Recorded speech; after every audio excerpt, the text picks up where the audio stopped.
Good evening, everyone, and welcome to another night of Fandom Access. I'm your ever faithful host, AJ. Greetings and salutations. Welcome to StreamYard, our new home.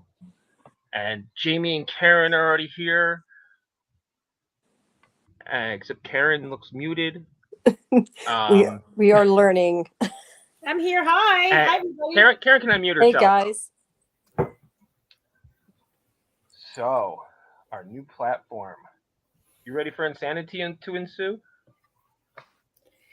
Yeah, we got all sorts of new features to try out here at StreamYard. It's going to be a great new place for us to be able to, I don't know, share some visuals, and you can see our little feed running across the bottom with our Twitter address and website. It's going to be a lot of fun being here. And we got to thank NDB Media for hosting us, right? Yes, thank you so much, Roger. We appreciate it.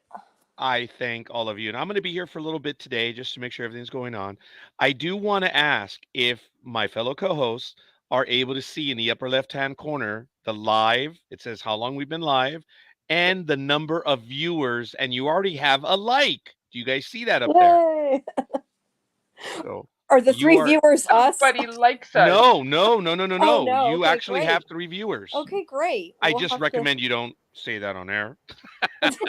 Well, but to be fair, only- we've never done this before. Only you can see that. So what I would do is put your mouse over the numbers and it will tell you the platforms.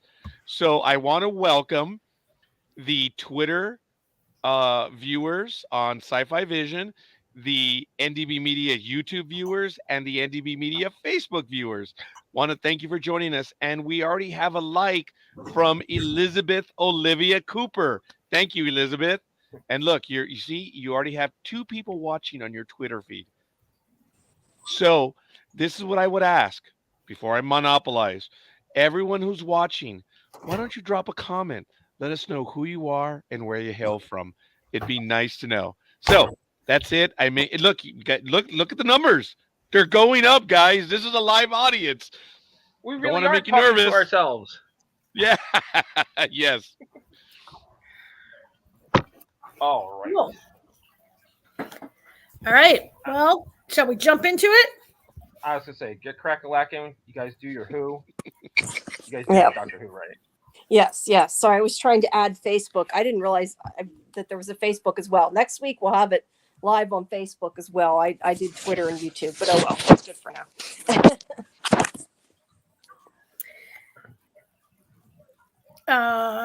And thanks, Mark 54, whoever you are out there in cyberspace, welcoming us to live video. We are glad we came over.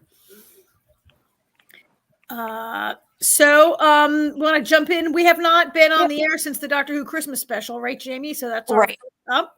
Yeah, so we'll start with that. I have a nice little. I just got to figure out how to hide the background. Highlight this a little bit. You can laugh along with our bumbling if you're watching this and see us try to figure out what we're doing, but we'll get there eventually. Trying to get our little Doctor Who key art up there.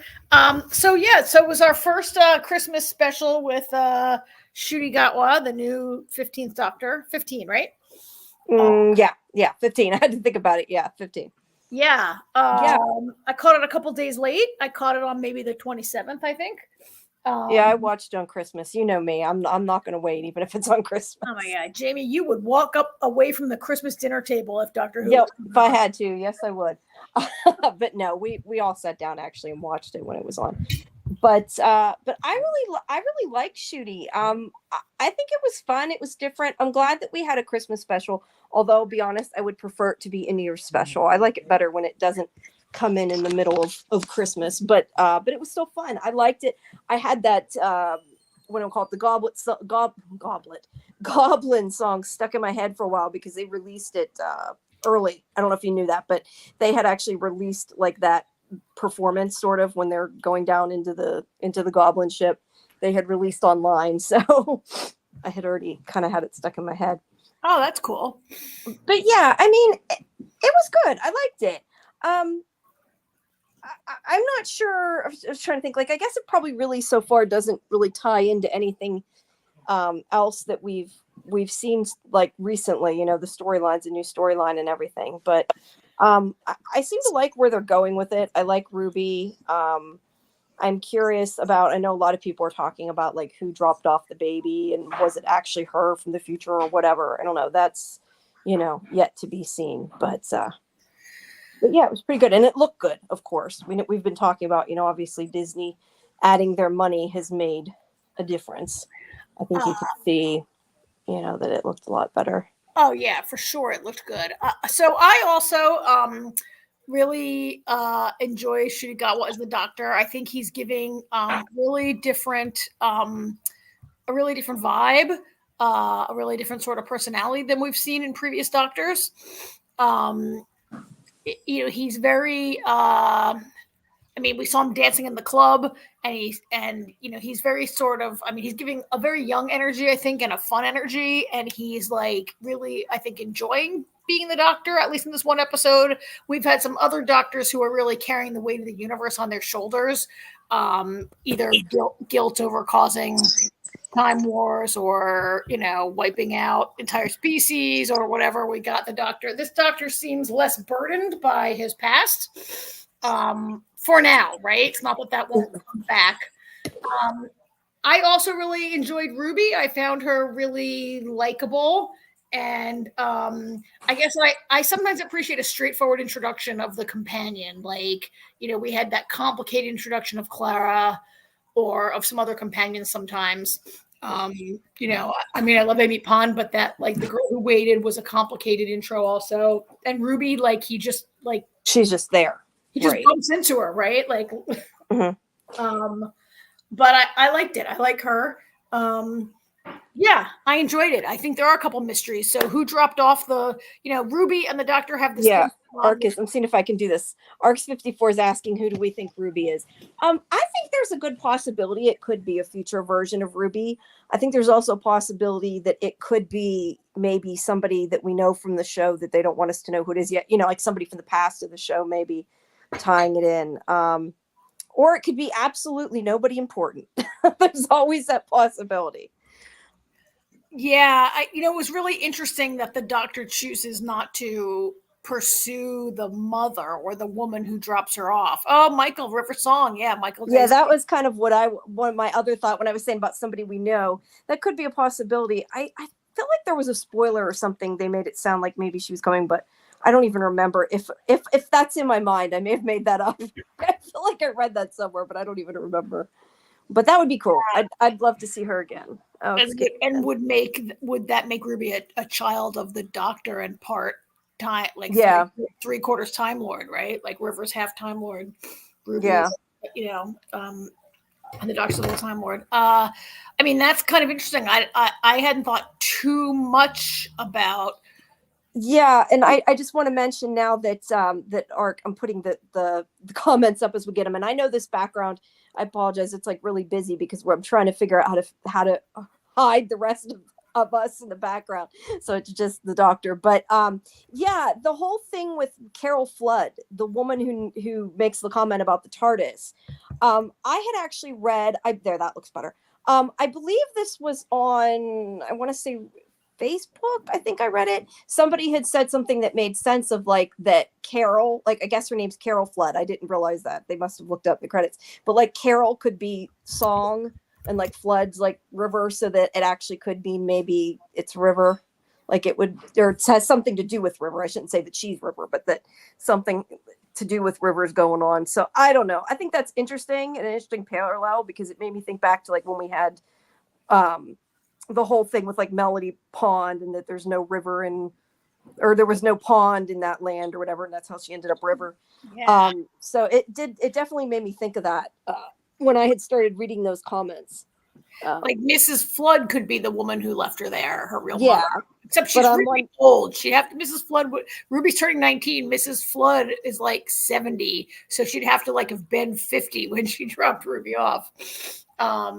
Could be her grandmother. Could be her real life grandmother, maybe. I don't know. Yeah, but it could definitely be some kind of reference to River. I do think that that's a possibility. I mean, I don't know. She does say at the end of the episode, she says to the neighbor, I think his name is stool.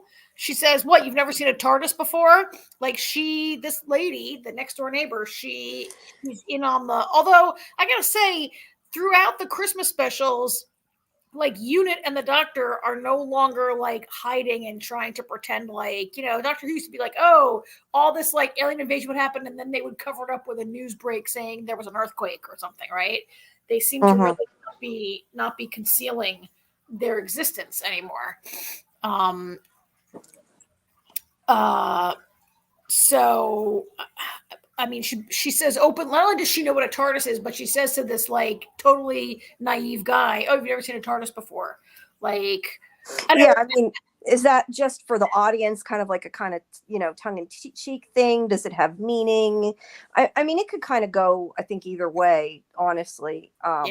It reminded me of that scene in, when Harry Potter and Dudley are attacked by Dementors and the neighbor lady saves them.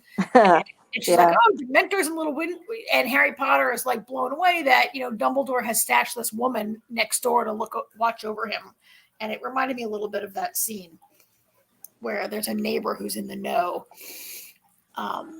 Yeah, so she could definitely be somebody, or I mean, we don't even know if. To be fair, though, we don't really know that Mrs. Flood is the woman that carried Ruby. I mean, it could be connected to Ruby. It could be two completely separate things. We don't know, but yeah, and I mean, I thought it was fun.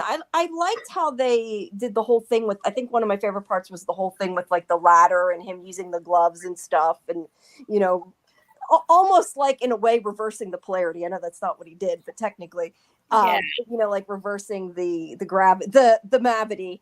I love that they also brought that little bit back. But yeah, pulling him up and down. My only concern is, and just going back to talking a second about Ruby as a baby and everything.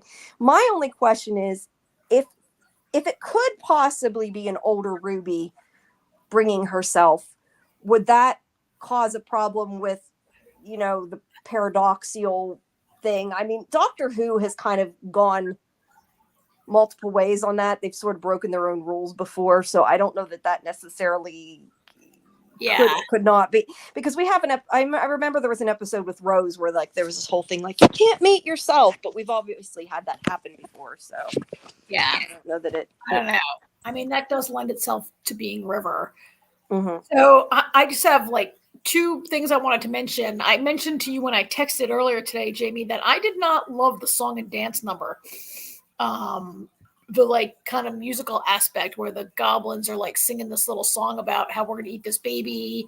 And then the Doctor and Ruby like have a sing off against them kind of. I mean, I think a lot of people liked it probably. I'm just, me, I'm just Debbie Downer on that.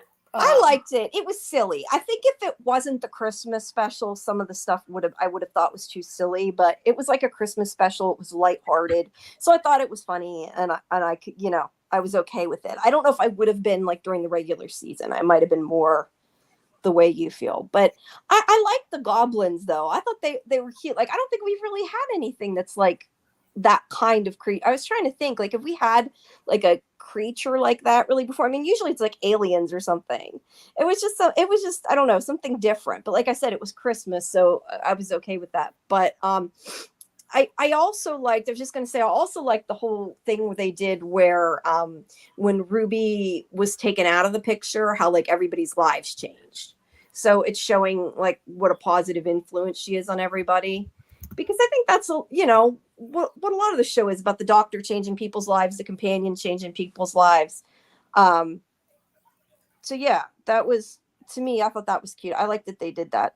Yeah. And with the previous three specials, they definitely with the, they're bringing in the idea that luck and superstition and coincidence, these very non-scientific things are being brought in as like their own science, and something like the goblins who are maybe like a thing of fairy tales or legends are like actually real, like mm-hmm.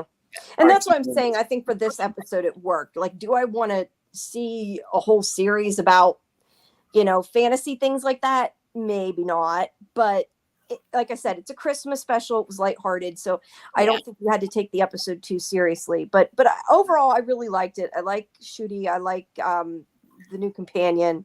I think that they work well together as well. I'm kind of, So eager to see more of that. where do you fall on the raging controversy online?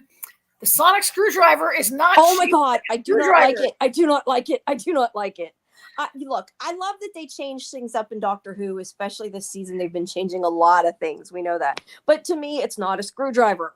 No, it's not a screwdriver. How do you feel? I don't hate it as much as I hated the sonic sunglasses. You didn't mind them as much as I didn't mind them, but the sunglasses were an addition. He didn't get rid of the screwdriver. That's why I didn't mind them. And also, I like Peter Capaldi. But truthfully, if he had kept a screwdriver and added that, I wouldn't have cared so much. I just didn't really like that it was like such a different thing. Yeah. Yeah. It's like shaped like a little, like it's almost like it's like a it's like a kind little of laser pointer thing. I don't know. Yeah, it's almost like a mouse, like palm shaped. Yeah. Yeah. So, Ark says it's not a sonic screwdriver. Yeah. See, that's kind of how I feel. Not it can be sonic, but it's not a screwdriver. No, it's a sonic. It's a sonic doohickey. I don't know, something. Yeah. No, I hear you, Ark. Yeah. Yeah. For sure. So I'm trying to think if there's anything else. Oh, I know. The one thing I don't think we actually talked about this when we talked about the other 3 episodes. What do you think about the inside of the TARDIS? Did we talk about this? Do you like this TARDIS? I can't remember if we talked about it. I could like it. It's different. It's high tech. Obviously they spent a lot of money. We've talked about that. And the rondels. Yeah, because that's right. We did start about how the rondels are like LEDs or whatever. I mean, I think it's interesting that this new inside of the TARDIS opens the possibility of there being other rooms. We know there are other rooms. We've just never seen them, right? Like, yeah. It opens the possibility that would we actually sometime, and also the budget I think is 3 times what it used to be now. Like, yeah. Is there a possibility that we could get another set that's another room in the TARDIS? That would be really cool. I would love to see another part of the TARDIS. They always talk about it. We never see it. Yeah. Yeah. Michael and Arc 54 also pointing out that like you can really see the money that they're putting into the show with the new TARDIS. Mm-hmm. Yeah, as long as they still have some of the sort of hokey stuff with the show, I'm good with the budget. But they do still need to make some of the villains be, Doctor Who hokey, in my opinion. Like the Zygons always have to be. Yeah, like they have to have some rubber suits and stuff like that, because otherwise, it's. Okay, Michael says that some of the old series had rooms. Was that in the? Must have been in the classic, maybe, because I'm trying to think. I don't know if in the newer series if we've seen the rooms. I don't remember. I know that I remember Claire going into the wardrobe. I remember them talking about a pool, but I don't remember actually ever seeing anything other than. I think that's pre-05. Yeah, classic. Yeah, he's talking about the classic series. Yeah, I haven't seen enough of the classic series, unfortunately, to get an answer on that. I'm trying to figure out why part of my screen for some reason is blocked. I can't actually see I don't know why I can't see the top of the. Well, I can get rid of the piece of artwork here in a minute. No, that's good. I just for some reason it's not showing me like the top banner that like with the viewers and stuff. For some reason it's blocked with the with the little thing with the duck. I don't know why. I just noticed it's blocked. I can't see it. Oh well, it doesn't matter. I'm just talking to myself. So I don't know if we have a premiere date in 2024 when the show will be back. If we do, it escapes my memory right now. But we will have to set the show aside for a few months while we wait for the next big thing, the next episode to come along. Yeah, at least it's going to be this year, but hopefully it won't be, too far. Whoa. I took the picture off. That's why. There, we'll put it back like that. Thank you. As you can see, we're still learning the text. So please, for anybody tuning in, please ignore us looking like we don't know what we're doing because we don't. I don't know who just fixed that. That was either AJ or I put it back on 4 people because the picture disappeared. I didn't know so it wasn't just on me. But right. Yeah, but we're getting there. We're learning it. But anyway, overall, I really, just to sum up, I really did like the new series. I like Shooty. I like the new Doctor. I like the new companion. I like the new TARDIS. But yeah, I mean, I think we need to see more of them. I mean, we haven't really seen a whole lot of any of it, but it was nice to at least get a Christmas episode. Yeah, it sure was. It was a lot of fun. Yeah. All right. So Okay. I guess we'll be moving right along here to the next thing, which we can take up. Why don't we? It's been a long time since we've been on the air. We haven't talked about. We got to close out. Let's go Murder at the End of the World. to the world. Yeah, let's go to Murder at the End of the World. Which we haven't closed out how that show ended. And AJ, you're always so quiet in the opening of the show, and then we throw it to you to start to be able to talk about it, since you don't watch Who. So why don't you? So, good thing I keep notes because it's been so long after our debacle at that other place since we've talked about it. But I mean, the key things that really stuck out was the fact that Lee turned out to be behind Bill, Rohan, and David, that they were trying to help her get away from Andy. You know, a lot came out in that last episode. Yeah, I but have feelings about that. Yeah. So it was like they were all in cahoots to get her out of there because Andy is not the great guy that, you know, everybody thinks he is. Not that anybody really thinks Andy's a great guy or anything, but the twist, I mean, the fact that poor Zoomer technically killed them because Ray made him think that he was helping because Ray was under the impression they were a threat. Like that was a huge twist, and it was a brilliant twist. Like you guys know me. I see a lot of stuff coming. I did not see that coming. I did not see that coming, but to be fair, I did say Ray. I wondered if it was possible somehow Ray was involved, but not in that way. I didn't. Yeah, I mean that was crazy. I mean, I thought that last hour just flew by because there was so much happening, and I thought it was pretty cool. And I had a feeling that she was reading her new book the whole time. All of a sudden, I don't know at what point it was, but all of a sudden I got this feeling. I was like, this is her second book. And then of course, you know, it ends with her doing the reading.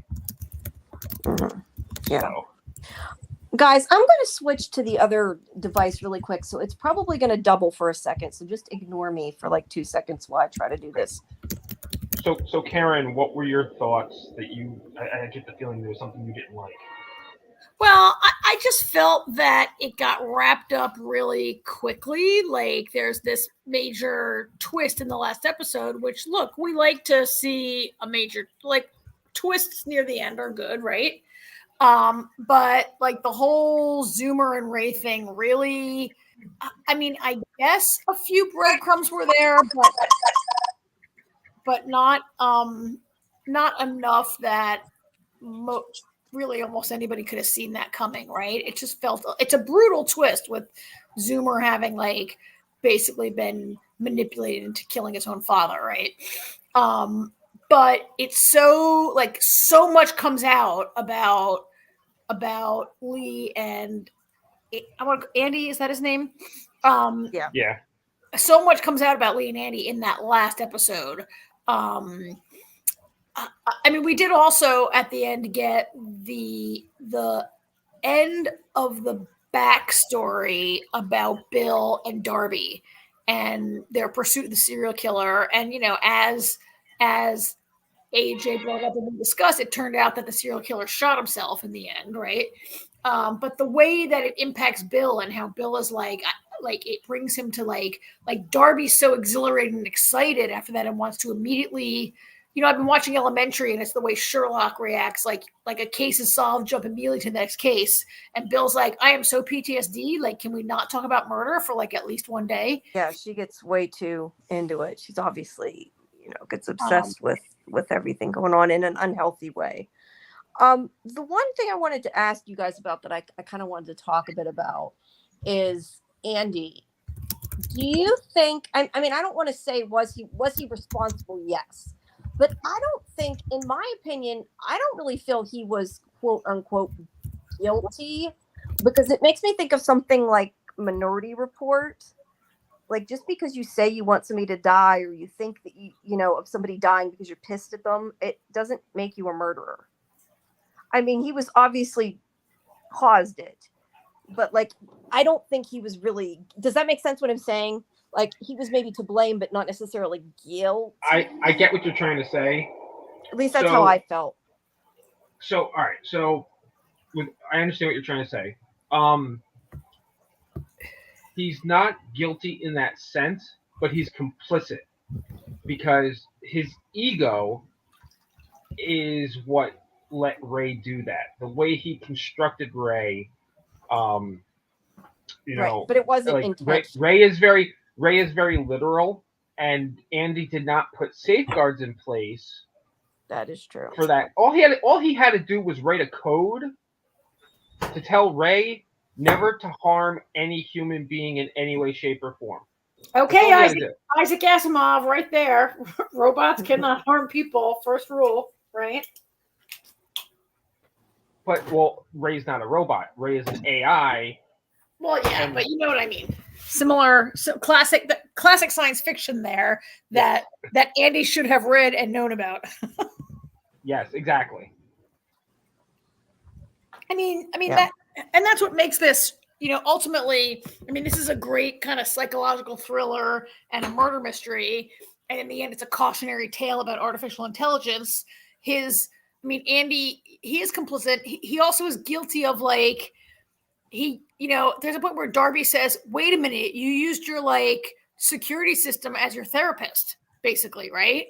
Yeah, Like, which was not the smartest decision. and he's like, "I have nobody to talk to. Everybody's against me. I'm a billionaire. I have nobody to talk to except my robot, my AI." And, you know, Darby's like, "Gee, you know, I mean, Andy's like not a coder or a hack. Like, he's a visionary, but he's not the computer expert or the code, whatever you want to call whatever Lee Yeah, and maybe Darby are. Lee should have given him some pointers. Like, and Lee said, should have be been more like, careful. the way Darby accuses him at the end, she's like, almost like, "Oh my God, you bonehead!" Like, she's incredulous that he used his security system as his therapist, and she's almost like, "Duh, of course this happened, right?" Mhm. She's really stunned by it, and it's really, I mean, it's. Yeah, so it's a cautionary tale about AI. It's very timely in that sense. It's a lot of people compared this show to Black Mirror, which I don't know. I never watched Black Mirror, but Yeah, I only watched a couple episodes of that. and that was maybe even more cautionary, I think. But it, I mean, let's face it, Ray was creepy from the jump, right? Yeah. Like I don't want my hotel room to be like, Talking to me. Karen, your heart rate is too high. Take a deep breath. Should I turn on the fireplace? But like, and she's like, "Ray, shut up." You know, she tries to. He was a creepy robot from the jump. Creepy AI. But I feel like if they had to have that twist that it was the AI that was like could have been predictable, but they made it really unpredictable by like implicating the child, which is just like shocking, like such a shocking and brutal ending that it overrides any sort of trope that might have been at work there, right? Yeah, it's a sad tragedy. I mean, that sort of really sums it up quickly, but I mean, it is. I think they were all like, I loved sort of everybody's reaction on the show, because they were all just kind of like in shock. Like, I don't, you know, they didn't even expect it. Darby was surprised, you know, it was not what anybody expected, but it was interesting. It was a cool way to make it different, so that people were surprised. But I mean, I think probably some people did kind of suspect the AI, but like you said before, that was not really the part of the twist that was, I guess, the important part of the twist, if that makes sense. Yeah. But I did expect this to have maybe some, you know, sci-fi elements behind it. And I mean, it's still got, technology, futuristic stuff. So it's still got some sort of sci-fi elements, but it was sort of straightforward, I guess, in a way I didn't necessarily expect when I started watching it. But so I think, everybody can like this. Like, you don't have to be necessarily a sci-fi fan to like this. It's not really a sci-fi show. I mean, obviously, we're talking about it, but well, I mean, because it was brought to us by the people who created the OA, yes, which was which a great I still science miss. Yeah, yeah, but I mean, I guess it's like a kind of twisty storytelling that they excel. Britt Marling and Vaj, that they excel at, right? yeah, Um, for me, the other thing about this show was discovering. To me, I had not seen the star Emma Corrin. I don't watch The Crown. She played Princess Diana in The Crown, which I do not watch. Her work in the show is amazing. I thought she yeah. was so good in every episode. And she also like changes so much. Like, she seems a lot of times to me almost like a different character. Yeah, I really enjoyed her a lot. I haven't seen her in anything either, and I thought Yeah, she was really good. I think The Crown was like her most kind of high profile thing. She did one episode of Grantchester. She did a couple episodes of Pennyworth. She did, a lot of British stuff, Lady Chatterley's Lover. But I think this was her highest profile thing for American audiences. Well, in The Crown, right? And she played a young Princess Di. She was Princess Di in 2020. She played like the young Princess Di, I guess, when she was first getting married, like engaged to Charles. She doesn't like other actresses play her later. But yeah, I will definitely keep an eye on her for future stuff. Arc 54 said, Arc 54 says The Crown is amazing. Give it a shot. I watched the first couple of seasons, and I went to a museum near me, had a traveling exhibit of all the costumes from The Crown in those first couple of years. And I saw all that, but like there was a time when I guess it was the time period when like Prince Charles was still like I guess it was in the Queen's early years. I kind of gave it up pretty early. And then like once you like I have to go back and rewatch it. So I will. I hear it's great, but I'll go back to it. I've only seen like 2 seasons, and I've seen all the costumes. And so Arc 54, did you think Emma Corrin's work was good in the show? I mean, I don't know if you watch this show, Murder at the End of the World, and if she was as amazing in The Crown as she was here, but if you liked her, you should check out this show because she's the star. She's in really like pretty much almost every scene. She carries the show, and she's quite young, I think, in real life. And it's really a great achievement for a young actress, I think. Yeah, I don't know. I haven't really seen.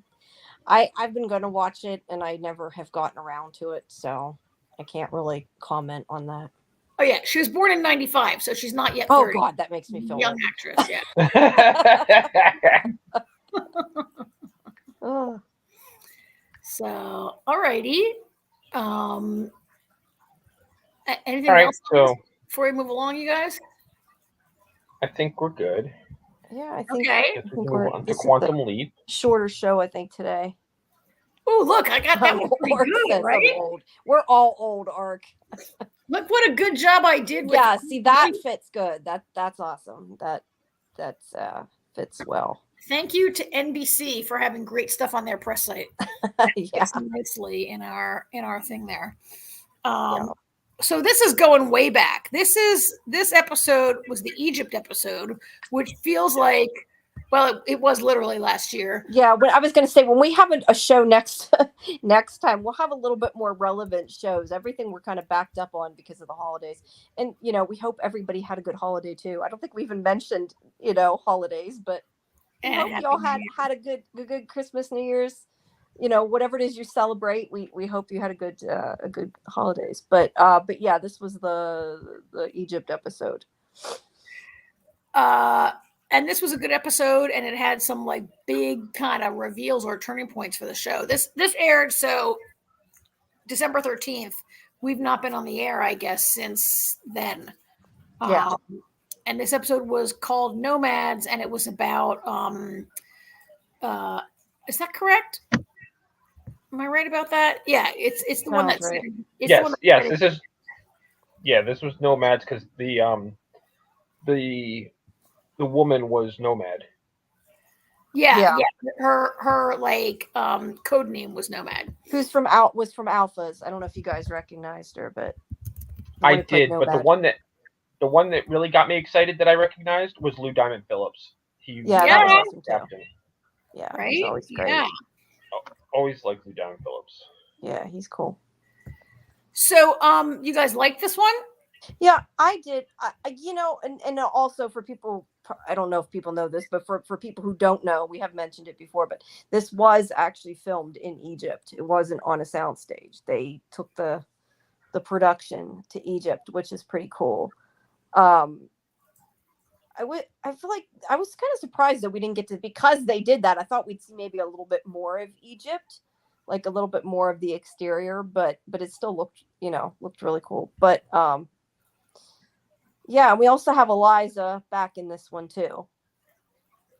I'm thinking it's been so long since I've seen this. I'm like, wait, trying to think back, right? She was in this one. Okay. I mean, that is surprising. I feel like a lot of shows don't shoot on location as much as they used to, and Not that far, no. definitely not in a place like Egypt. But you can't, a lot of shows go to they'll shoot in like Croatia or Romania, and it stands in for London or wherever in Europe. Really, no place can stand in for Egypt, right? And you can either CGI the pyramid in the background, or you can just do it. So thank you, NBC. We like to give NBC a hard time on our show here. But props to NBC for doing it right for this episode. Yeah. Oh, and for those of you who are new with us, we give NBC a hard time because they cancel every show that we like. Yeah, it's not that we don't like NBC. We've just been upset with them sometimes. But they've kept Quantum Leap, so hopefully it has a good bit to come. They kept the original show for 5 years. Hopefully we get at least that much out of this one. Yeah. Well, I think they've got quite a bit to go. So I'm trying to remember. God, it's been so long since I've seen this. So we get, and I'm calling her Eliza because I'm blanking on her character's name. Hannah. Her character's name is Hannah. Eliza plays her. Hannah is the So we get a little bit more of this kind of long distance through time, kind of romance thing. And was it you that compared it to River and the Doctor? Somebody I was talking to did. Was that you, Karen? No, but that's interesting because he's kind of moving. He's moving all over time. To be fair, he isn't necessarily moving in chronological order, but she, in a way, is kind of going in the opposite direction because he can be going back or whatever. So I thought that was interesting. I don't remember who it was that I read that, or somebody said that to me that kind of compared that romance, unless it was maybe in the interview. Now that I think about it, maybe Chris Grismer said, I can't even remember, so don't quote me, but somebody said it to me, and I remember thinking that was an interesting parallel, because it is kind of that sort of thing, because they can't really be, they can be together, but they don't know when they're going to see each other again. And she's never even going to see the real him, which is really sad. She might eventually, but in that way that River always recognizes the Doctor, but the Doctor doesn't always recognize River, right? And this is the same thing. Like Ben always recognizes Hannah, but Hannah doesn't always recognize Ben. So I do think, they never show much of Ben's other body. Like they usually give us one shot where Ben sees himself in a mirror or a glass reflection, and that's the only shot we see of the real body that he's in. And AJ and I have talked a lot about how that's different from the original series, where you saw that a lot more. But this gives a lot of credit to Hannah's in love with Ben for Ben. It's not physical. He could be in somebody she's not attracted to. Like could there be? He could be in a physical body that's just not her type, but she recognizes him. She sees him for who. But he never has been. Like, look, it's TV, and he's never going to jump into an ugly person because those people. No, that's not necessarily true. But to be fair, like if we're gonna see them together, we're not that like what you're saying. It doesn't really matter because they're showing it as Raymond Lee, not as Yes, and he's not going to jump. He's not going to jump into a 15-year-old or an 80-year-old because that would be now inappropriate. But we never see much of Ben except as Raymond Lee. The old show gave us a little more of it. It's fine. And I'm talking too much, but coming back to my original point, the idea that she recognized him pretty quickly in this episode. Like Hannah recognized Ben well, she said that she had been saying that to a lot of people, so she didn't necessarily recognize him. Ben, are you Ben? Yeah, she's been going around doing that. Ark is saying that wants to see Eliza more, and yeah, I think we all do, and that she could be the key. Yeah, she could be. I'm not sure how many times that she's going to be in the show, just that it was multiple episodes, and I know when I talked to her, she couldn't really reveal, when else she was going to be in and how many times she was going to be in or whatever. So that's kind of up in the air. But yeah, I think that that's definitely a possibility. Yeah. I've mentioned that in our previous shows. I've actually said that I feel like even the first time we met Hannah, actually, I said I have a feeling that we're going to find out that Hannah has been heavily involved in the Quantum Leap program for a long time. Now, granted, in 2023, she's like 90. So if we ever see anything of Hannah in the current, quote unquote, present timeline, it would have to be like in a flashback, No, it'll be like Captain America. Well, like when Steve Rogers sees Peggy Carter, he goes and sees her old, right? Yeah. And then he goes yeah, there you go. Um, but yeah, that's definitely something. What was I going to say? Well, I think it's interesting that. I know what I was going to say. Go ahead, AJ. Go ahead. So this is my favorite question every week. Except for the weeks we didn't have to have as this question. What do you guys think about Addison being back in the chamber already and that she met the new girlfriend? I don't like it. I'm team Hannah. I haven't really been look, I try to give Addison the benefit of the doubt, but I haven't really been like team Addison since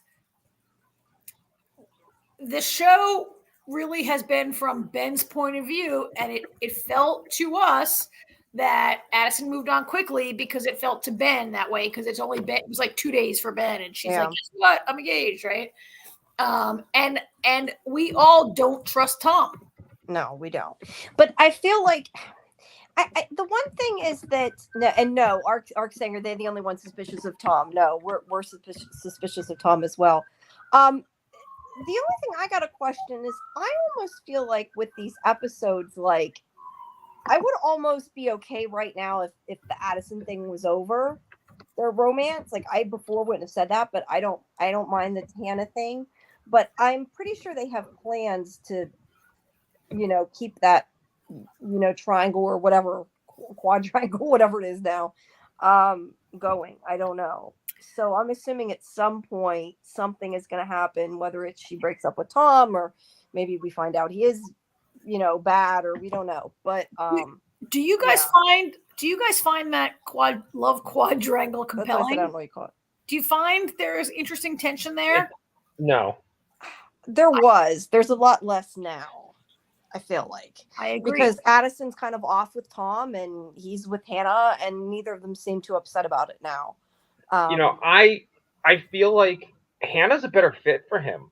Like when the show first started, we were told they were together, and we were like, okay, you know what, I could see it.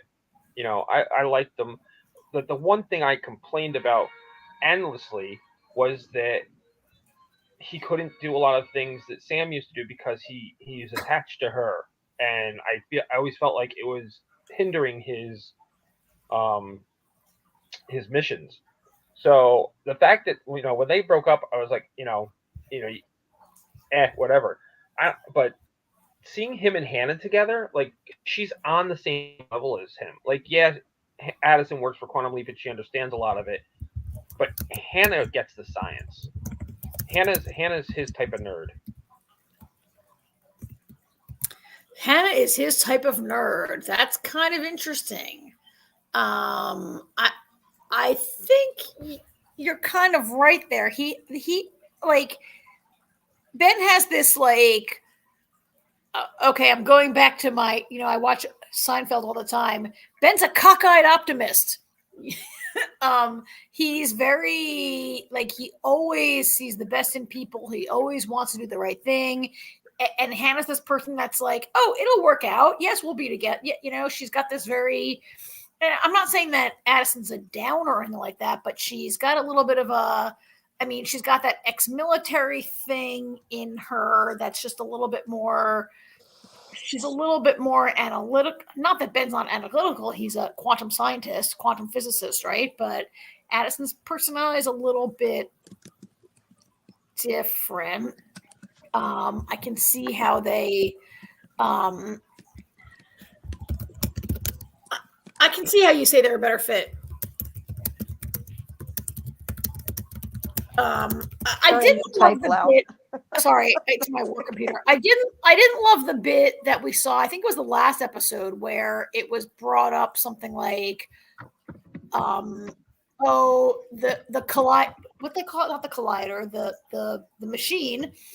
The time machine is putting Hannah and Ben together because they're in love. It's putting them together. And I said to you guys, I felt like that was very non-scientific. Yeah, I didn't really necessarily like that. Not that it's not scientific. This is pseudoscience, right? But I felt like love cannot be the answer because I'm going to have to smash my TV if love is the answer, right? And there's one other show we watched that they were like, love is the answer. It's been other shows and I'm like, that isn't the answer.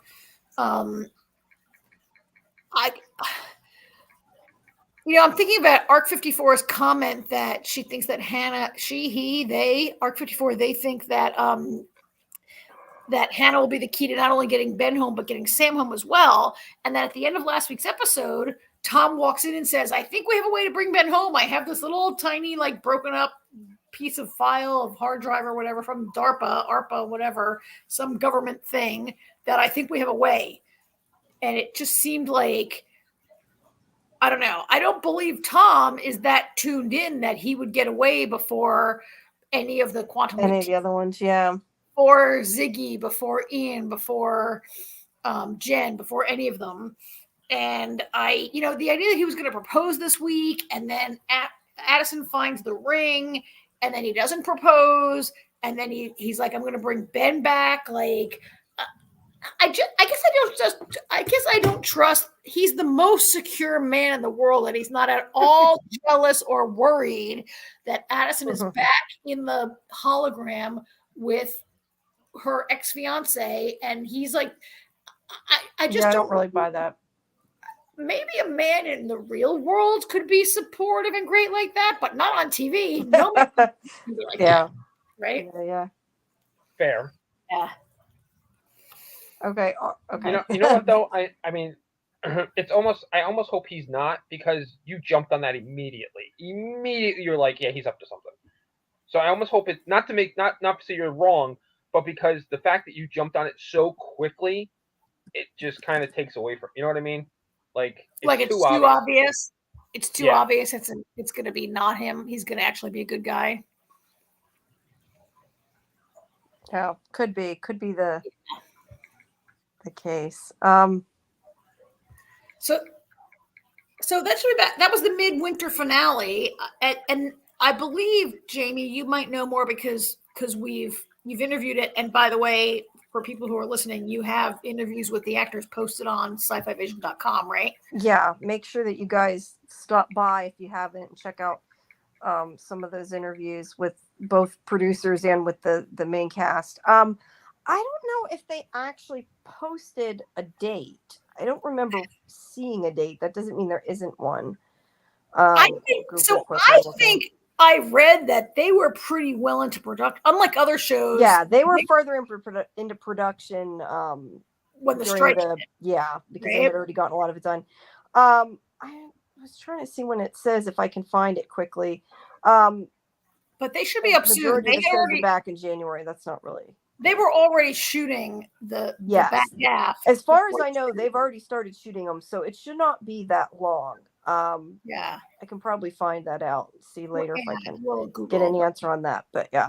They were done writing, and they were. Yeah, I mean, they stopped. All I can say is that the press and the interviews that they were doing were leading up to this episode, and then they kind of dropped off. So they're not promoting it at the moment. So it's a little bit of ways, but I think that pretty soon they'll probably start, it up again. It shouldn't be too long, I wouldn't think. Yeah, I think they were pretty deep into it. Yeah. Mm-hmm. So Let's put it All this right. way. Let's put it this way. I just saw the other day that The Rookie is coming back February 20th to give everybody an idea of what the strike did to everything. is that show still on? Holy cow! Yeah, season 1 million. 6. Season Season 6. 75. Season 6. That's all, really? It's only season 6. Wow. All right. Listen, the day there's no Nathan Fillion on TV is a bad day. Okay. Fair enough. I agree with that. Although I haven't watched The Rookie, but yeah, I do still agree with that. I like Nathan Fillion. Fair enough. So, all right.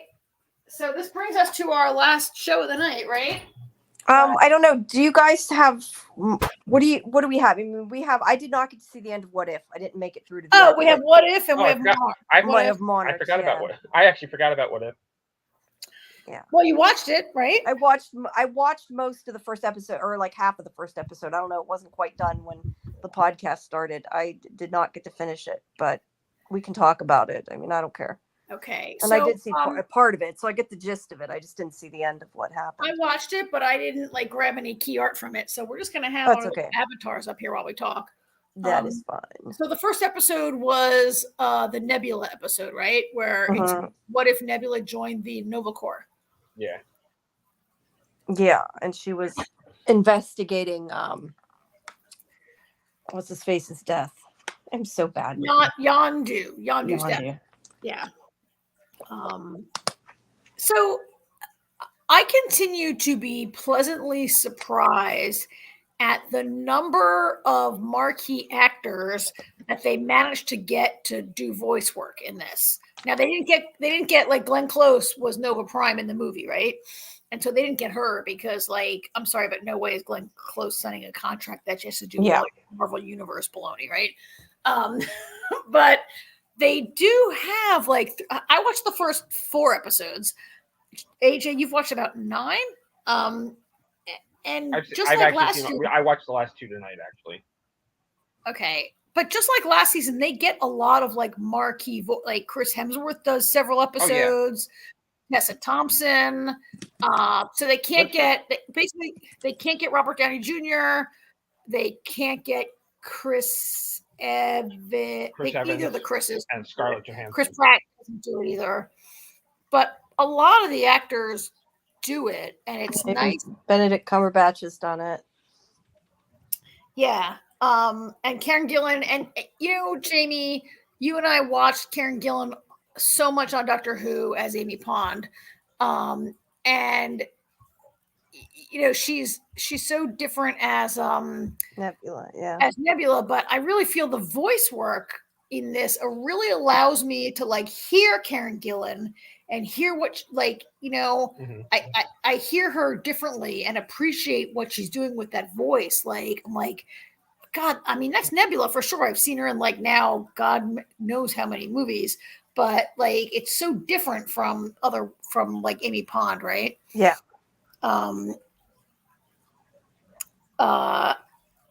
I really enjoyed. I don't know how you feel about someone. You and I are just more familiar with her, I think, than AJ from her other work. Oh, I've seen Karen Gillan in a lot of stuff. Yeah, her voice is definitely different for this, if that's what you're getting at. I mean, you can tell it's Nebula. Yeah, her work is really obvious in this, and not in a bad way, in a good way. I know, Jamie. So you early today were remind me about the Nova Corps, and I actually appreciated that. I appreciate it because these what if episodes are going to some parts of the MCU that the Nova Corps is not. I mean, yeah, they've been in the Guardians movies, but they're not. That's it. They're not huge, right? They're a little slice of stuff. AJ, you read the comics. Are they? They've had their own storylines in the comics, I think. Yeah, they're a little more fleshed out in the comics, but I haven't read the comics in forever. Oh, okay. Yeah, so this was a little bit of a detective show, a little bit of detective thing of, Nebula doing detective work, doing investigative work, but she's also part of this, like the Nova Corps, are they police? Are they military? They're both. Right. They're different in this story. Well, yeah, they're a little bit different. Yeah. Well, yeah. Because what if? Yeah, because what if? And there are all these twists. Having watched 4 episodes now, this is one of the better ones. I really like this one. I got a strong Blade Runner vibe from it, so I thought that was kind of cool. Oh yeah, I hadn't thought about that, but you're right. Yeah, I agree. Yeah, I kind of see it. Hadn't thought about it, but I see it. How she's moving around this sort of planet where it's kind of dark and things are happening, and yeah. What is that? Somebody's watching. Someone's playing the organ in their house, which is totally cool. And this one was a good one. Like, not all of the what if episodes, they're not equally like a what if. Like, some of them are like, what if Nebula, when she lived and went to this other planet and joined the Nova Corps, or what if other things happen. And then some of them are a little more lower stakes, or a little lighter. This one, like, I thought gave us a pretty good, like, what if, and we saw a whole bunch of other characters who were implicated, right? And I don't just mean like seeing Howard the Duck, because that's just like an Easter egg, I think, right? Mm-hmm. But like Jude Law is in this, right? Like, we see Jan Rog is in it. That's the guy she busts out of prison, who is from the Captain Marvel movies, right? Yeah. So, I mean, there's a little bit of having had to watch like 1 million chapters of Marvel, but it wasn't that hard to follow. It wasn't that deep, I thought. Like, that's fair. I think if you read if you read the little summary before you watch the show, you'd be like, "Oh my God, who are the Nova Corps? Who's Yana?" That's what I said to you guys before I watched it, and yeah. Then I saw Glenn Close's character, and I kind of remembered. And then you watch it, and you totally get like the animation was pretty good. Like, she looked exactly like Glenn Close, right? Yeah. And you kind of like remember who they all are. Yeah, the animation. This I thought, we'll get to this, AJ, but this was way better than the Kurt Russell episode that's coming up in 2 more episodes. I didn't like the second episode. And it's way better than the Jeff Goldblum episode. To me, we'll get to that. But this was really, of the first 4 I watched, this might be the best one. Good to know. Well, you're like saying, well, the rest of them aren't very good. No, like, I didn't say they're not good, but this was extra. And I'll still watch. So we're a little bit behind. There's a Christmas episode that is very good, I thought. And maybe we can catch up, maybe not the full show, but at least several episodes before next week's podcast, or whatever this is. Is this called a podcast? Now that StreamYard has video, is it still a podcast, or is it called is it just a video cast? What is it? It's still a podcast. Yeah. And to catch people up who did join us late, we're now like going to be sort of changing the name around a bit, so that basically Fandom Access is officially, if we're calling it a podcast, the video cast. Nobody can see us, so it's a podcast. Yeah, it's still a podcast. No, but because it was a little confusing, I think, to some people before, that the name was different from the site, but it was connected to the site. So we're just going to be subtitling it Fandom Access, and it's all part of Sci-Fi Vision. Yep. All right, so we got a whole bunch of these that we'll move through in next week's episode, because they're mostly pretty short. I mean, they vary in length, but they're not long episodes. What if? So we'll get there. When they drop a whole season, I mean, I don't really like to cover a whole season in one show anyway. No, I agree. No. Allow us to really, like, analyze it, take comments, anything like that. So, Yeah, okay. well, you guys could talk about it some if you want. I mean, that's up to you. No, that's all right. I think we can just wait till next week because we still have to talk about Monarch tonight. Yeah, we got 3 of those. But Jamie, you're not watching Monarch, right? No, I have not watched it yet. The only I thing, like that Jamie says yet. well, Jamie says yet, meaning she intends to watch it, but Jamie's yet with list all has the like, screeners I have, my intentions usually don't come to fruition. But at least not until you guys are done talking about it anyway.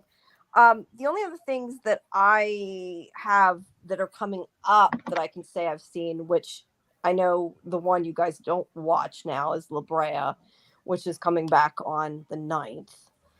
Because I did the press junket with all the interviews for that. Hey Jamie, what season is that show in now? 3. It's the final season. I cannot believe that. So I remember when it first aired, and I watched like the pilot and maybe one more, and I was like, "This show is terrible; it'll never last." And now it's in its 3rd season, and it's kind of like doing really well for NBC, right? It's good. I And mean, that's- I like it. And that's the thing. There are a lot of. I mean, there are some plot holes, if I'm honest. But I mean, I don't know. I've enjoyed it. I've liked it. It's That's got cool. a good, a good Listen. dynamic between the characters too. Sorry, go ahead. All I'm gonna say is, I stopped trying to figure out what NBC likes and what NBC doesn't like a long time ago, because it seems like everything on NBC we liked, they didn't. So. Yeah, I mean, so if we're being charitable, let's just say that genre shows do not usually last long on NBC, right? Like high concept genre, like so much has been canceled on NBC, and now this is an Arc 54 loves it also. Can't wait for season 3, right? So should I have given it a longer chance than 2 episodes? I don't know. The first 2 episodes, I was like, "Are you kidding me? I can't watch this." I don't know. Like I said, I like it. I mean, it does have some plot holes sometimes, but it's still good. I don't know. I enjoy it, and I enjoy the characters. But anyway, the point of what I was going to say in between all that is that I did put up before Christmas. Arc's right. They had canceled Timeless and Revolution, among Can I others. just say, Arc, that Revolution. we all loved both of those shows. Yeah. Well, AJ, not Timeless. Wait, hold on. Did we love Revolution the whole time? We liked it. Okay. We liked it a lot at the beginning, but there was other shows. It wasn't just those 2. No. I'm trying to offhand. The event. The event. I think Event. Yeah, we Flash liked Forward on NBC. I don't know. No, Flash Forward's ABC because it was on after Lost. But we have long felt that NBC does not give genre shows a chance. And 3 episodes, I mean, they did give Manifest a good run, right? Mm-hmm. And Also. then it ended up on Peacock after. But Arc 54 loved it. Jamie loves it. Timeless. Yeah. Revolution was a great concept, right? Like, yeah, it was. Yeah. No electricity. Yeah. We loved it at times. Yeah. Anyway, I was just going to say, I did put what I was getting with all that is that I did before Christmas. I at least put up the first of the interviews because it was with just me. That was with Ian Mack and Nicholas Gonzalez and Zira Garecki for La Brea. That's up, and there's quite a few more coming. And then also the other thing I put up that is coming, let me see the date, that comes out on the 4th is Sanctuary: A Witch's Tale, which is AMC Plus, which I really liked as well. It's about witches, but it's modern day, but it's kind of like I want to say kind of like a modern day witch hunt, because it's about like herd mentality and bullying and people going after them, and it's good. I like that too. Wait, that's on AMC. That's on AMC Plus. Wait, and it's not and Sundance now. It's not related to A Discovery of Witches. No, it is not. And it's not related to Sanctuary either. And it's not related to the Mayfair Witches. No, it's its own show. But that starts on the 4th, and that interview is up. The other thing we really didn't mention, I just thought we should. I don't think we mentioned before, that's new out. And I know, Karen, you had said you were watching it. Is Reacher? The new season of Reacher came out. Oh, I love Reacher. It's not Reacher's sci-fi. awesome. We don't cover it's not it here. sci-fi, It's not sci-fi, but I love Reacher. Yeah, I do too. It's really good. And Alan Richards is really good too in it. It's a fun show.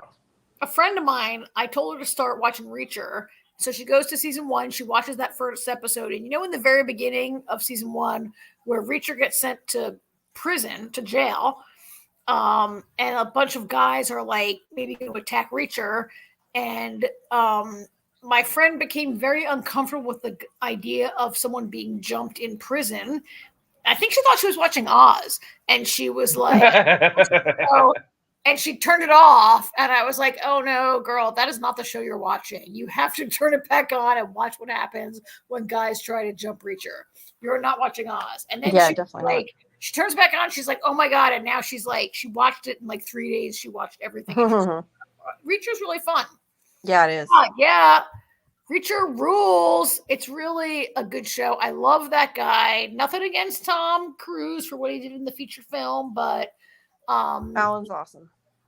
Alan Richman is his name, I think. Richson. He's perfectly cast, and he's really great in this. And it's a well written. I've not read the book series. The child wrote something like 25 books, right? Mm-hmm. It's a good show. So we're watching it. You might have an interview coming up or not, or potentially. And the other one is up. Didn't get the main cast this season. That was last season, but because they kind of changed around the press days, but there might be another one coming up. We're waiting to see. Cool. So yeah, and so that's all on sci-fivision.com. Yes, and then the other shows that are coming up soon is I'm not sure the date.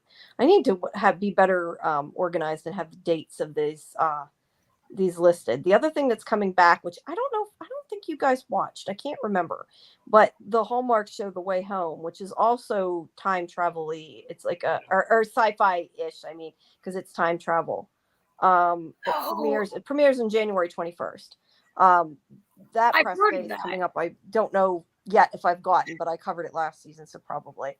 But that's coming up. I really like that. I think it's good. It's different. It's Hallmark, but it's like sci-fi too, so it's pretty cool. So that's coming up. And then the only other thing that I have is that I saw Wonka, but that's not TV. You saw Wonka? Yeah, I actually. That's why I said my day got all screwed up. Our plans got changed around, but I saw Wonka today. Earlier. So sometimes when you see a movie, I might ask you to wait and not review it. Quickly, Arc 54, is this the last season of The Way Home? I don't know. It's the second season. I don't know if there was more seasons planned. I hadn't heard that it was last season, but I don't know a whole lot of. I've watched it, but I don't necessarily know a whole lot of the background of it to answer that. I'd have to Google it. All right. Well, anyway, that starts January 21st. Sorry, go ahead. Sometimes when one of us sees a movie, we'll say, don't review it. Let's wait until we all see it. Now, I have no intention of seeing Wonka, and I don't know if AJ has any intention of seeing Wonka. Nope, no intention. All right, then let's hear what you thought, Jamie. I actually really liked it. Long story short, I had won some movie tickets from another site, and I had to use them before the end of the year. So I at least got tickets before the end of the year so I could use them. And there wasn't like a huge choice of stuff, but I really liked it. It's like a family show. It's a feel-good show, but it was cute. It was funny. I didn't realize it was a musical. There's not tons of music. It's a musical, but it's sort of a musical. There's a few songs in it. Yeah, I hadn't really thought about it. It's a prequel to Charlie and the Chocolate Factory, so it's definitely a different story. But some of at least the background music I know is from, and a couple of the ones that he sings is from the original, that they've kind of put in there. And there's like a sort of, there's a bit about the Oompa Loompas and stuff, but it's definitely a different story. I liked it. I thought it was cute. Like I said, it's sort of like a happy movie. It's not, it's nothing super deep, but it was good. I liked it. All right. I mean, That's cool. if I hadn't had free tickets, would I have went to see it or would I have waited? I probably would have waited, just because it's not necessarily my, the normal thing I'd see. I was going to go see Marvels instead, but it was at the cheap show, and I figured it was coming on Disney soon anyway, so it was kind of senseless at this point. But yeah, I've missed a lot of movies recently because of my foot, so I finally was just like, I will walk up the stairs in my stupid boots, and I did, and it was okay. So. But yeah. All right.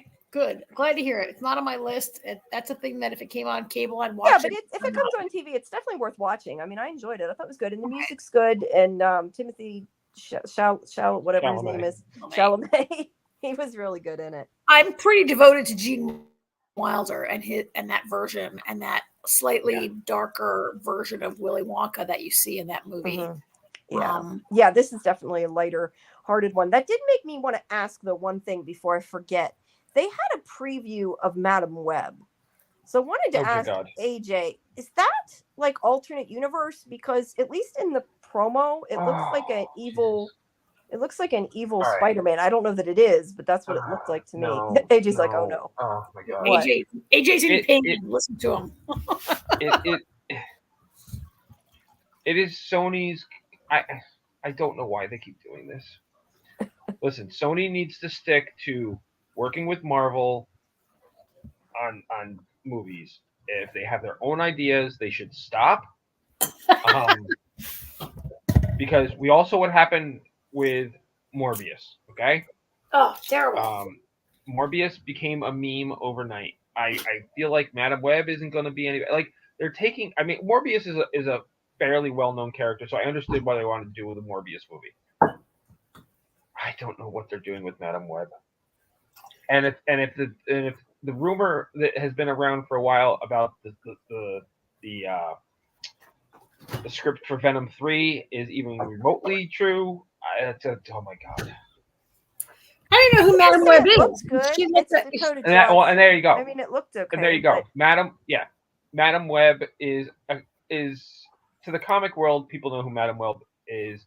She's not a very common character.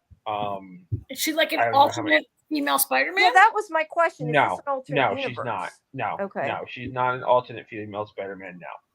Because the villain looked like an evil Spider-Man. That's why I wondered if this was like Venom's world or something.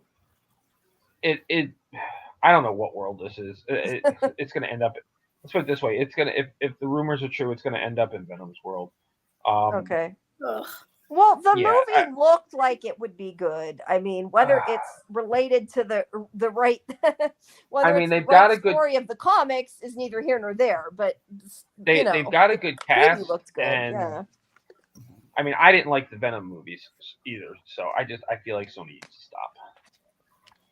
Because it's the whole thing with the rights, who owns the rights and how the rights are owned and everything. So like they still have the rights to all the Spider-Man villains and everything. I mean, they were gonna make a movie, which they scrapped now, but they were gonna make a movie about a Spider-Man character that appeared in one comic 40 years ago. That's because Sony doesn't have rights to the main IP. Like Marvel, Sony has very limited IP rights, and they're mining deep into the Spider-Man backstory and other little bits. I mean, I can understand it. They want to jump on that train and make the money Marvel is. Yeah, I mean, but the problem is they're crashing the train. They're not. They're jumping but they're off still, the train. I'm sure, making lots of money on it, whether they're crashing it or not. Morbius lost money. Oh, did it? Yeah, it did. That's like if you were ABC and you own Lost and you sell off some of the rights, and the only people that Sony has the rights to are Scott and Steve. Yeah, that's oh, that's funny. That's problematic. Scott and Steve are both dead now. Yes, yes. It doesn't That's matter. the alternate universe of Scott and Steve, right? Yeah, There yeah. you go. There you Going go. on, There you so, go. Yeah. But anyway, I All digress. right. We digress. So, all right. Yeah. Alrighty. All Or right. you guys can talk about. Oh, the other thing Yes. I just want to mention. I did also see a preview of. I don't remember whether it was Godzilla Kong or Kong Godzilla, but Godzilla that looks versus- good too. Godzilla versus Kong. That looks good too. That's the next movie, right? Godzilla versus Kong. No, the next one is No. no. Next We one already is had Godzilla versus Godzilla, Kong. Godzilla, and Kong. It's got an Godzilla X this X time. Con. It had Yes. Kong. It had like an We- X in it. Yeah, I didn't know how you were supposed to say it, but either way, it looks good. We already had Godzilla versus Kong. The new one is Godzilla X Kong. Okay, well, it's coming anyway. It looked Yes. pretty good. And it looked like that was Dan Stevens in it. I didn't look it up to see, but it looked like Really? Dan Stevens. It was That's really awesome. quick. That's a perfect segue since our last show tonight is Monarch. Monarch, yeah. And we're behind. We're doing episode 7. We're a little behind, right? But we'll catch up. So, all right. Well, Jamie, stick around if you want to hear about it. But this is also on your not yet list, right? Yeah, but I'll try to stick around. I'll sort of Yeah. multitask. Yeah. So, all right. Well, cool. So we have Monarch, and it's on. If you're new with us tonight, it's on Apple TV. And Roger and AJ and I had a conversation. Well, Roger and I yesterday, and then with AJ, I think, and today about how Apple TV is like the place right now for really good science fiction. There's so many good shows on Apple TV. I kind of enjoyed this episode. So this episode was called. I forget the name of it, but this is sort of like the aftermath of Godzilla emerging in Tunisia. And there's a little bit of look, you can't pay attention to how quickly they fly around the planet. Like in this episode, they're in Tunisia. It's like 20. Seattle. It's like 24. Yeah, it is. It's like 24. Except they're on planes. Nobody wants to watch an hour of them sitting on a plane. Right, or more hours, right? Like they went from Tunisia to Seattle, which, you know, to come out of North Africa, you have to go to Europe, then you have to go to another place in Europe, then you go to the East Coast. That's easily like a day and a half trip, but they did it in like 5 minutes. But whatever, it's also about giant monsters, so we're going to suspend our disbelief. I thought it was a pretty decent episode.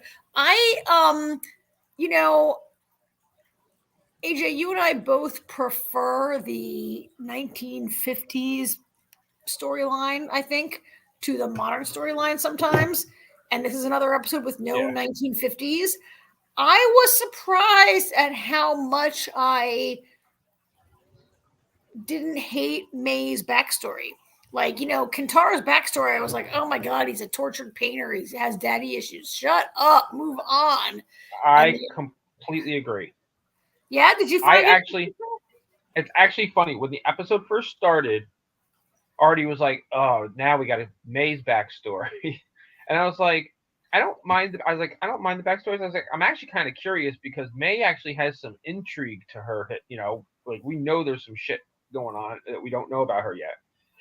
I think the best part of her backstory is her backstory is 10 times more relevant than the other two.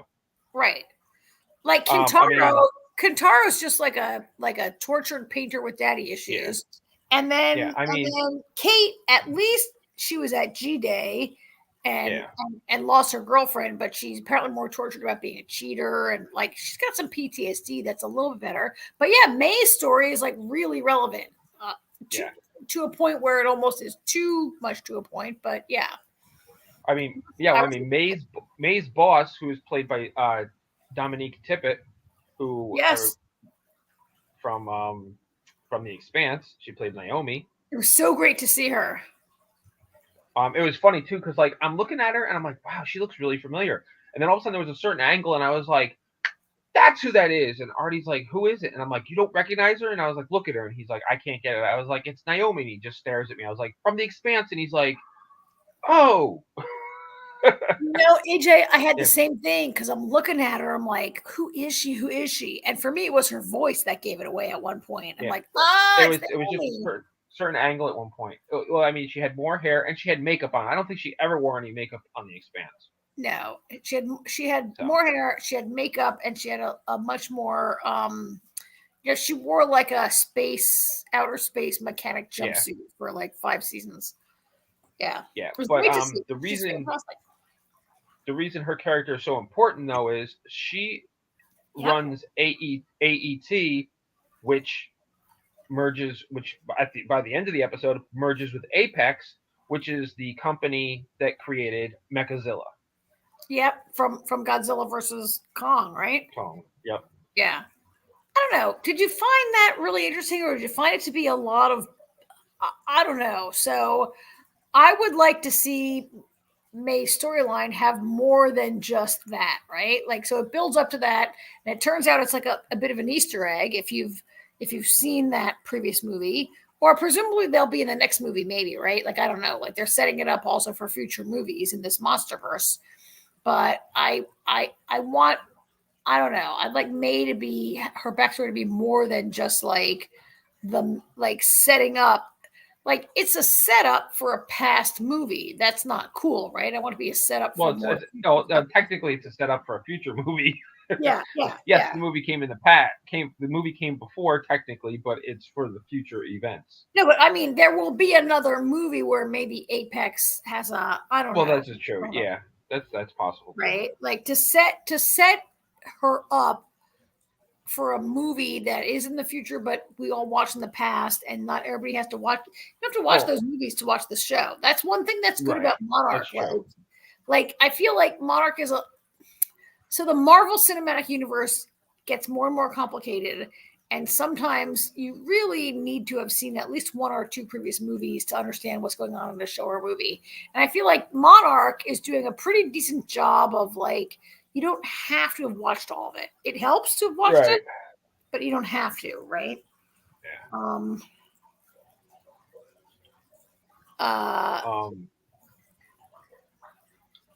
I mean, but a lot of things with Monarch is it's filling in pieces and giving us stuff like that. You know what I mean? That's like kind of, Monarch has its own story, but it's still very connected. So this episode, AJ, gave us no 1950s story, but we also had like a little bit of a flip of the script, I thought, in this episode. Like we have been led to believe that Lee Shaw is, like, as Jamie would say, he's the good guy. He's the good guy. He's the guy that kids can trust. He knew their grandfather. He knew their father. He's their guy, right? And then the Monarch people and the French lady, what's her name? Tabitha, I think. I forget her name. I just keep calling her Frenchie. Frenchie and the beardy guy, his name is Tim. They're like the bad guys, and they've been chasing them around. And look, nobody's good. None of them are really treating our protagonists with any degree of honesty or care. But in this episode, things flipped a little bit. Like, the Monarch people, Verdugo, who's the curly-haired lady who's the boss, and Tim seem to maybe be people that are more genuine. And Lee, I mean, what Lee does in this episode is like, I'm like, wait, what? Yeah, it's funny you say that, because I actually said that to Artie. I was like, wait, isn't Lee supposed to be the good guy? I'm like, everybody is very, very in areas of gray all of a sudden. Like, I was very surprised by Lee, because I was like, I don't get it. Like, Lee seems to care so much about this family, yet, I mean, he was in love with their grandmother. He was best friends with Bill. It's like something. I was like, what is? I'm not even sure what Lee's motives are or what his goal is. So I agree with you on that, because we saw in the previous episode where we saw how Lee was in love with Keiko. Keiko was maybe in love with Lee, or she was definitely attracted to him. We have not, and she's like, we can't do this. She puts the brakes on it. She won't get with him. We have not seen how she gets with, falls in love with Bill, but that's what happens, right? I don't think that the lost love is what motivates Lee.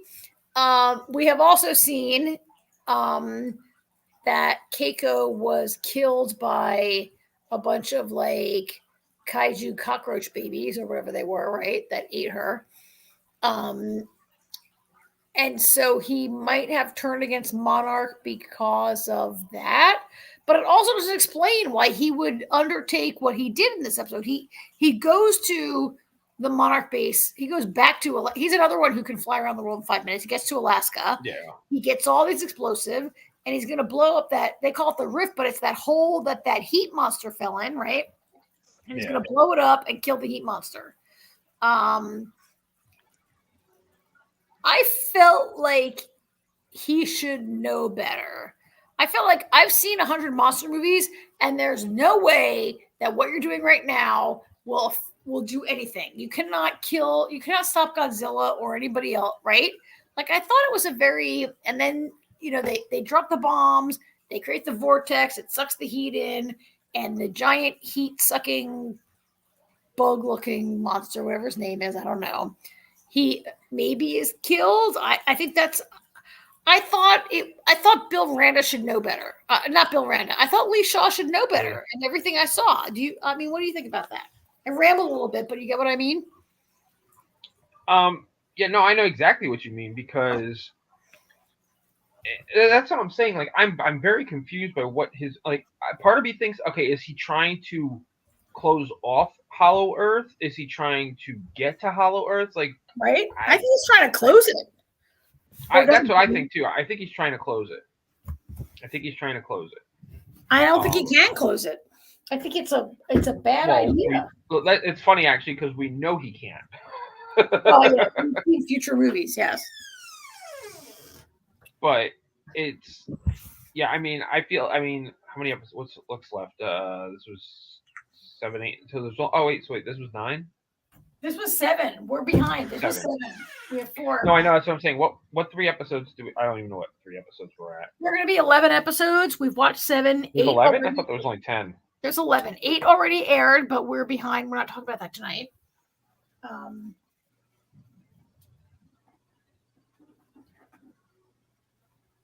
So we're 1 week behind, but I think that, like, I was so confused by Lee Shaw's actions in this episode that I thought, does he have a secret plan that I don't understand right now?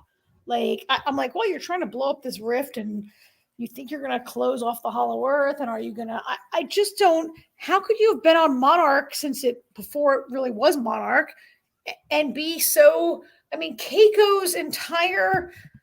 Keiko's personality is so wrapped up in, we shouldn't kill we can't kill the kaiju, we can't kill Godzilla. When they tried to blow up Tiny Godzilla, not Tiny Godzilla, that's the wrong movie, but when they tried to blow up Godzilla, she cried because she thought it was wrong to kill that creature. Then later she's upset because she's like, look, if they can't blow him up with this bomb, they'll build a bigger bomb, which is a totally legit thing to worry about, and I get it, right? So I feel like what Lee is doing is very counter to the philosophy of the woman he loved. So I don't get it. Like, which is why Lee is so confusing. Right?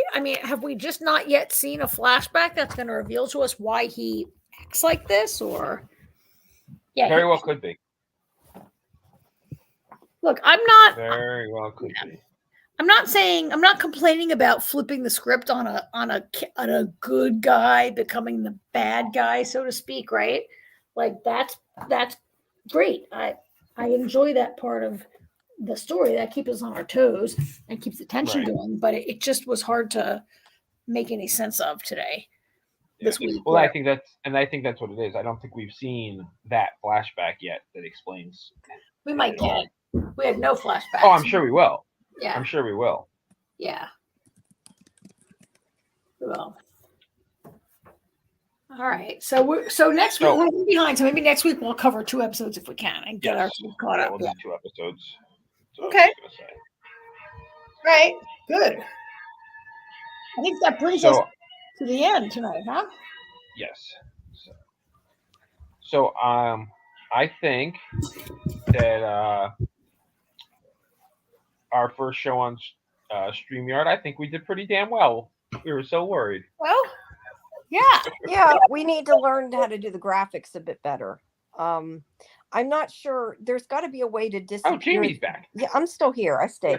Jamie's I'm still here. There's got to be a way to hide our boxes, or we got to like lay it out so you can see who's talking, but you can still see the keywords. Well, you Something. can. I don't know. There's ways. Yeah, Yeah, so there we is. have to mess There with is. it, and we'll get But better. we were pretty basic tonight because it's not like we actually see us anyway. Right. At the moment. Now next week, Gary Morgenstein is coming back. We talk don't about his know. book. Yes, and we don't know whether we're doing video or whatever. We got to talk to him and see what goes on. But we will be back next week, and I will get it set up so it streams on the Facebook page as well. I don't know why I added Twitter and YouTube and forgot to add Facebook, just because I'm dumb. I guess. Thank you, Ark. We're glad. Thank you, Ark. We're trying, but I'll have it synced to go live there as well. But yeah, we hope you enjoyed. Please make sure you visit sci-fivision.com and our Twitter. And if my server crashes, just try again. I have to say that 'cause it's been shit lately. I'm sorry, it has been. I need to move it, but I need money to do that. So for right now, it sometimes crashes. Well, we're going to make so much ad money here on StreamYard. Yeah, Maybe. maybe. About it at all. Nice. Yeah. Yeah. All right. Well, thanks, you guys. Great to be back. And with thanks you. for everybody who listened. Great to thanks, meet Ark, new for people. following along with our show, and thank And you for again to Michael. Roger. Michael's in the chat, and Yeah, others Michael as with well. us. Yep. Thank you to Roger and NDB Media. I can't talk. NDB. There we go. Media for hosting us, because we would not be able to have a show right now without it. So we appreciate it. Cool. All right. Well, what shows other than talk about Gary's book next week? What's on next week? Like, we have more What If to talk about, obviously. What If, Monarch? I don't think Quantum Leap's back. No, Quantum Leap is not back yet. We can talk about, you guys don't have AMC Plus, so I was gonna say if you can watch Sanctuary, but you probably won't get to see that. I'm not sure what all, other than La Brea, which you guys I know don't watch. So I'm not sure what all we'll be talking about next week, but no. So I mean, in January, there's not a ton of things that we cover. Like it's because of the strike, everything's kind of petering out. I mean, so True Detective is back. We don't cover it on this show, but True Detective will be back. Which I don't know how we all feel about that. Some of us feel burned by that, but that's coming back in January. I've only seen the first season of True Detective. I haven't seen it, so. Yeah, so Halo's coming back in February, which kind of surprises me that got renewed. That was one slow show, but Jamie and I watched it all the way through, and we'll probably pick it up again, right? In February. Yeah, when that comes back. But we'll find some. We'll probably just talk. We always find something to talk about. What we've seen this week, but we'll definitely, get Gary on, talk to him, and if anybody has any other suggestions, and not for nothing. I mean, not for nothing. Who knows how long we'll talk to Gary? That's true too. But seriously, if for those of you who are listening, if there's shows you want to hear about, or the shows you think we should watch, maybe that we'd like, let us know. But we'll sort of catch up on what's been this week, shows or movies. Now that the holiday's over, I'm sure I'll be finding more stuff with all the screeners that'll come up that I'll have to watch. And find something good to guys what to watch. Maybe next week I'll take 5 minutes to try to sell you all again on For All Mankind, which is another fantastic show. I have too much to catch up on that. I like the show, I just have so much to catch up. 5 seasons too much? What? Well, I've seen the first 3 actually, right? I think I'd have to think about it. The other thing is the Ones Who Live. That's in February. Coming in February. Yeah, that's what I was looking for the date. That's coming. The new Walking Dead spinoff. Now, Karen, you're gonna watch it, and I'm gonna watch it. You are watching it, right? Yes, Yeah. I am so I'm gonna watch invested. it. You and I Okay. are so invested in the Walking Dead And universe. AJ has given up. Can't not watch it. AJ gave up a long time ago. I know. We'll have to see. I need to try to too. And this is for people who are listening. This is one of the other things too with making this sort of the official, Sci-Fi Vision channel. Hopefully, maybe we can get some guests for things, or at least, maybe play some clips and stuff from the interviews. I can get some permissions, and we'll see. That would be good. But yeah, maybe we can get some guests.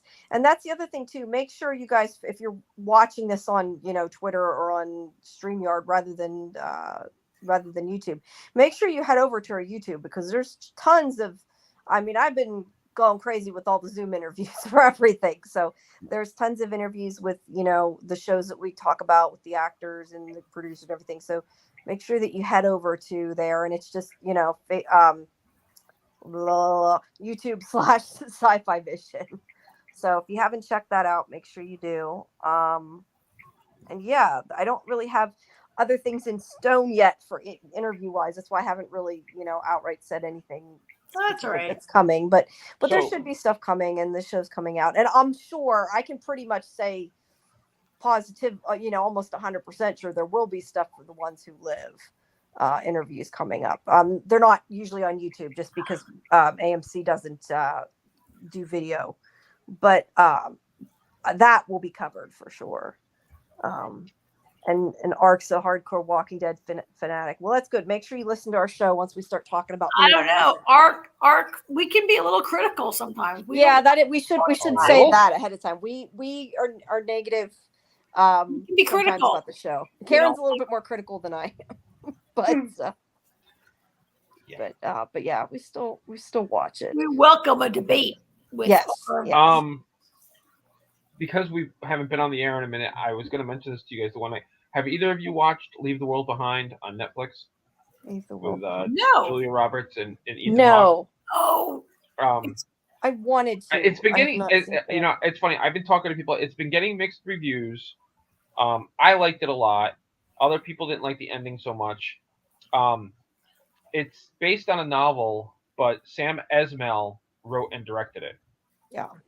ah, Yeah, Alright. I saw So- I saw on Graham Norton when Julia Roberts was on, and it made me want to watch it, but I hadn't gotten around to it. Yeah, it was. I liked it a lot. It was really good, and apparently there is a sequel coming. Cool. So wow. All right. Well, like I said, guys, anybody listening, let us know what you want to hear us talk about, and feel free on subsequent shows. Obviously now we're about ready to wrap up, but feel free to call in. Let us know your thoughts too. Well, I guess here you don't call in. I don't know. How do you? Yeah. how do they talk to us, Roger?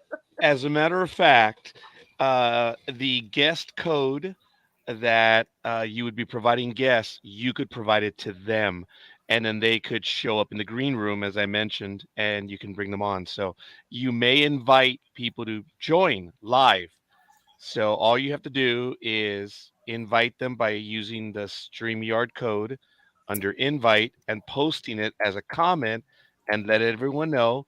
There it is, folks. The item has been posted, and you guys can use that code and you can join us. But don't do it today. Yeah, because we're getting ready. because we Is are that the finishing up same now. every week though, or does the No. code change? It's the same. Okay. As soon as this program ends, code is gone. Okay. Ah, And to answer Michael who commented, yes, we do cover the arc. We covered that pretty extensively last season, and there's also interviews for the arc up on the YouTube page too. Well, Oh, really? there's I talked to the whole cast for that. The entire cast. I believe so. I'd have to go back and see, but I believe so. Yeah, but that was during a junket. They weren't on our podcast. Bet you didn't talk to them all at once, though, Jane. like Roger. No. Oh, thank you, Right. AJ. 3 of them at a time, I think. No, I did not. That's what I was alluding to. Is you've spoken to everyone? Yeah, not in one big conversation, no, but I've spoken to them all. Yeah. Like Look, Rob- even Michael, who arranged it for us, he's like, "Wow." Yeah. Those interviews it's, are it's good. all good. Yeah, that's Jamie, a good show. I like that show. I'm messing with you, all right? I understand that. That's okay. Well, thank you, Roger. Thanks for having us on your channel, and thanks for backing us up here tonight. We really appreciate I it. do want to remind everyone that this is their first video live internet. That's it. They have, Jamie, how many years now? 15 years? Something a lot. You are I don't know when almost was like, Lost on. Yeah. Well, no, I yes. was doing it before you guys started, though. I mean, I was Yeah, way before then. I so- had to, Bionic when I Angels. first started. It was actually funny because I started calling into Jamie's show during season 2 of Lost. Like I called in like every week. Yeah.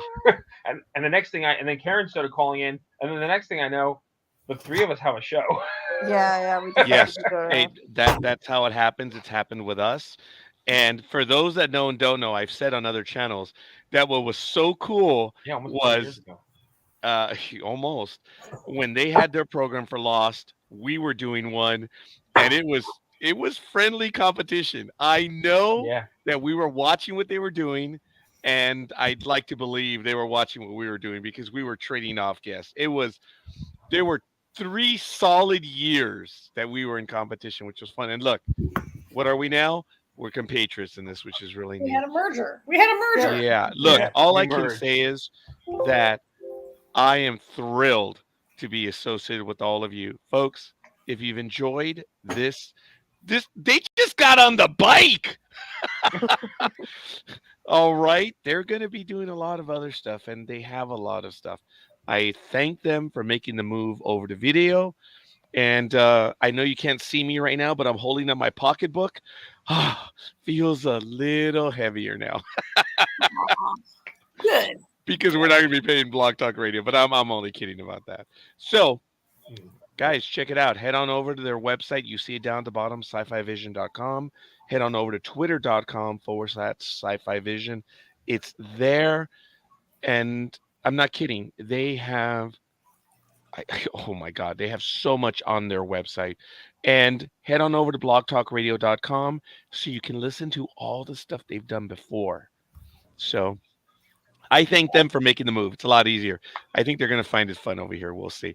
But it works better than Blog Talk Radio. let me tell you, I want to thank the audience. There were a lot of people here. The numbers were much greater than I thought. And this was just the very first episode. I know you guys are going to do well. You've been doing well. You guys are going Thanks. to carry it over. We're happy to be here. Thank you Yep. so much. All right. Yep, and thank you for supporting us. Like I said, we wouldn't be able to do this without you, so thank you. It's all good. All right. Can All I get right. this? Take us out, AJ. Stick a fork in this. We're done. Bye. Went with an old classic. See you next, or talk to you next week, guys. Good night. Good night. For me to get out of here, I have to.